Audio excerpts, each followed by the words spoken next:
Let's move on to the Big 12 here. Baylor going to Arizona. Why do we want to talk about this game? I'll tell you. Because we wanted to talk about this game. I mean, we haven't really gotten a chance to talk about Arizona, CD, so far this season, but we have gotten to talk quite a bit about Baylor. But what Arizona is doing with Brent Brennan in his year two, like, rather impressive. I mean, they bare cabinets, basically. I mean, sure, you had Noah Fafita, Ted McMillan, but bare cabinets when he got there. You had a terrible season one. All right. So what does Brent Brennan do? Okay. He cans all of his coordinators, says, I didn't do this right. Let me try again. Well, guess what? I think he figured it out. All right. Because Arizona is playing some really good football right now. Some wins: Cincinnati, Kansas, Colorado. I mean, they ripped off three in a row. They they almost pulled one off against Houston there in the fourth quarter. That would have been pretty cool. But they took BYU to overtime at home. And of course, they're going to be playing at home against Baylor this year.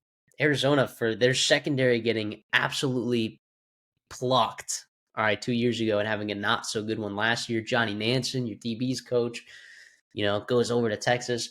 All of a sudden, I mean, look at your secondary right now.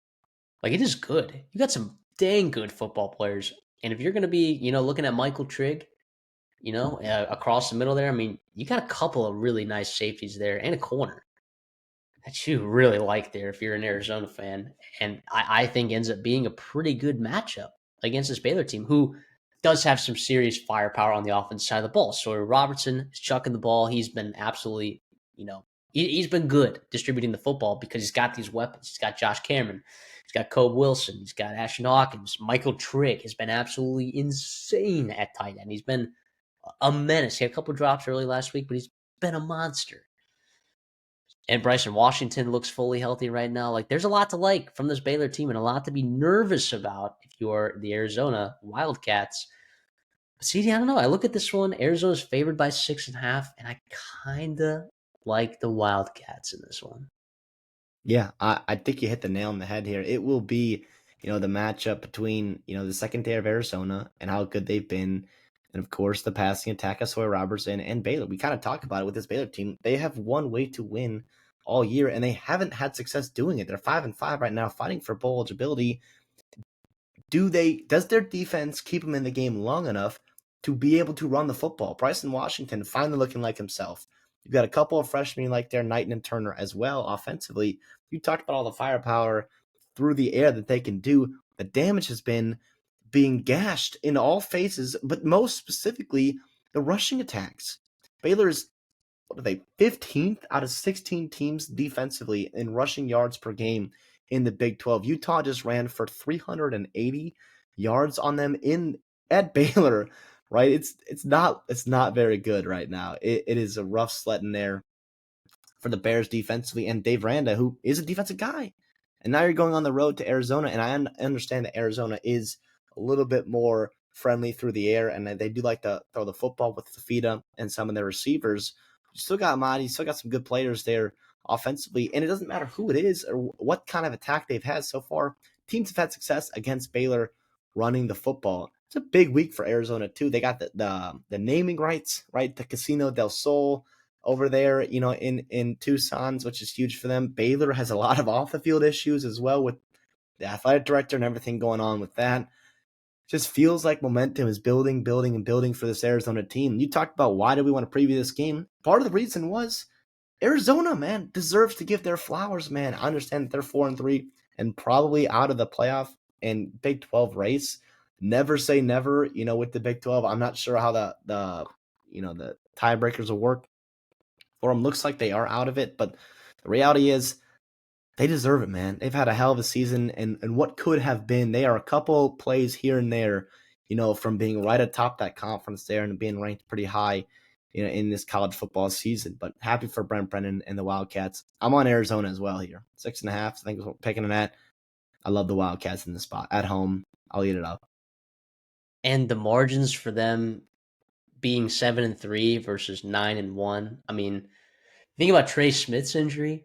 right? You're talking about NFL type prototype body, like wondering like what kind of development we were going to see from him this year. And I wouldn't say he started out super hot, but he gets hurt, for the remainder of the year. You don't even get to see him develop late in this year. Like you wonder what he could have done in a game against BYU that went to overtime, or a game like Houston that you lost by 3. I mean, the margins there were pretty slim, but this defense has been phenomenal, man. It's been really good. Deshaun McKnight, Genesis Smith, Dalton Johnson, Traden Stukes.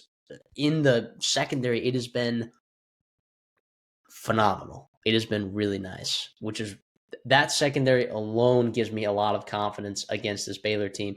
I think Baylor's going to have to try to run the football. And you mentioned Arizona's rushing attack maybe not being uh, their strength on offense. I feel like though it could be. Like they have 3 guys that they like there. They like Cooley. Ishmael Mahdi, we've seen him for years now in college football. He's been really Riscano is a good football player. Like you don't even know which week it's going to be which running back. It is a true committee. You are getting a fresh set of legs every drive with this Arizona offense.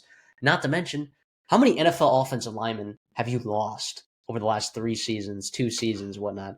And the absolute turnaround that we've seen from this offensive line and this coaching staff, like Brent Brennan was a really good hire. Right? I don't know how it's going to work out these next 2, 3 seasons with him, but boy, does it seem like he's doing a lot of work right now. The sacks, you look at the sack numbers, you're like, oh my gosh, they've given up 28 sacks. Like, I would argue that 10 of those are probably Noah Fafita's fault. He is the second longest time to throw in the conference, only behind Caden Salter of Colorado. You just look at this offensive line in general. I think it's been a lot better, right? He also has the 3rd highest amount of dropbacks in the conference as well. So, sure, you look at the sack totals. I think there's more to the story than just that number. I think this offensive line has drastically improved. And by the way, uh, you had some shifting around, that you had to figure out at the beginning of the season before you even had your guys, right? Ty Buchanan, Chuba May, I mean, phenomenal players that they've really turned out to be. Michael Wooten got the bench. I mean, May came in there for Wooten because I believe Wooten was starting there at guard early in the season.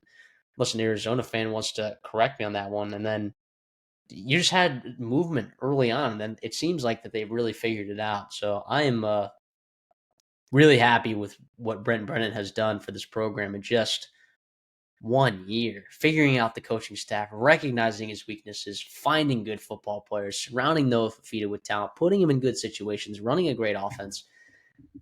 It's been really impressive. Now for Baylor and the future of the Bears and Dave Aranda's future there, this is a big game for them too, man, because you win this game on the road. Like, I think that gives you, I don't know if it gives you more breathing room, Dave Aranda as a coach, but I really thought that this Baylor team was going to be significantly better than what they put out this year. The defensive side of the ball, as you mentioned, has really let them down in most games, right? You could argue. I mean, the UCF game, they obviously showed up and showed out big time, but I don't know, man. You're losing quite a bit of talent next year on the offensive side of the ball. A lot of veterans are gone. I mean, this feels like a pretty big game to me. Like, that could mean a lot to a program to send you in the right direction. Am I wrong? No, absolutely. And two, it doesn't get easier either. Like not only are you trying to make a bowl game, but 7-5, 8-5 with a bowl game win looks a lot better than 5-7, which is definitely on the table with Arizona on the road and Houston to finish things off with, which will not be easy games. Neither of those will. And of course, you are 6.5 point dogs on the road, starting with this one on Saturday on TNT. Golly, man.